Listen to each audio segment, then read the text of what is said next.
Bonjour à tous. Aujourd'hui, nous partons vers un merveilleux château, celui de la Bourbansais, pour nous remettre en mémoire ou peut-être pour simplement découvrir une très belle page d'histoire de la Bretagne. Visite guidée en compagnie de Xavier Quadic, médiateur culturel. Bonjour Xavier Quadic. Bonjour Marina. Alors, le château de la Bourbansais, c'est l'un des plus harmonieux des grands châteaux bretons. Est-ce que, en quelques mots, vraiment, vous pouvez nous raconter son histoire ? C'est un très beau château qui a été construit pour sa première partie en 1583. Il a été ensuite agrandi à l'époque baroque, en 1650, puis un troisième agrandissement au XVIIIe siècle avec la création de 3 pavillons à la mansarde. Donc il y a 3 styles différents, mais l'ensemble dégage une certaine harmonie et c'est un très très beau château. C'est un des plus beaux que j'ai connu. Alors c'est aussi une demeure de famille. Voilà, le propriétaire actuel, Olivier de Lorgeril, descend du constructeur en ligne directe en 1583 et c'est la 19e génération qui habite ce château aujourd'hui et ses enfants constituent la 20e génération. Donc un château très vivant avec 7 enfants qui jouent dans la cour du château. Et alors, il a décidé d'ouvrir au public son château et on peut le visiter. Alors quelle merveille va-t-on trouver à l'intérieur ? Alors c'est un château qui se visite en effet depuis plus de 25 ans et on y trouve tout un ensemble de tapisseries d'Aubusson de la fin du XVIIe siècle. On y trouve des boiseries qui ont été créées entre 1745 et 1760. Le château est entièrement boisé, ce qui est très rare.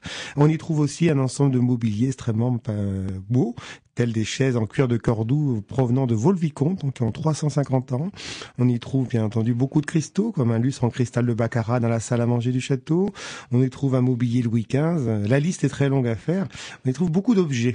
Certains ont plus de 2000 ans, comme des pierres romaines, car le site au départ était d'origine romaine. Oui, et c'est aussi le témoignage d'un art de vivre entre le 18e, 19e. Voilà, c'était une demeure qui a appartenu à des parlementaires de Rennes, c'est une demeure qui a appartenu à des gens de la Compagnie des Indes de Saint-Malo, donc c'est vraiment un écrin et on y trouve énormément de choses ces choses sont des catalyseurs qui permettent de parler de différentes époques de l'histoire bretonne. Alors est-ce que vous avez une pièce préférée dans ce château ? Il y a une pièce qui est magnifique, c'est le petit salon d'époque Louis XV avec au mur les boiseries qui sont le chef-d'œuvre d'un menuisier en 1750 et on y trouve un très beau mobilier, des glaces qui ont 250 ans. Il faut imaginer toutes les personnes qui se sont regardées dans ces belles glaces depuis 2 siècles et demi. Alors juste du rêve, également la salle à manger vaut le détour, puisque la table est dressée. Voilà, mise ou dressée, on explique dans la visite les expressions, différentes expressions à chaque fois. Pourquoi dit-on mettre la table ? Avant, une salle à manger n'existait pas. Une fois qu'on avait fini de manger, on démontait la table et on la rangeait dans un placard.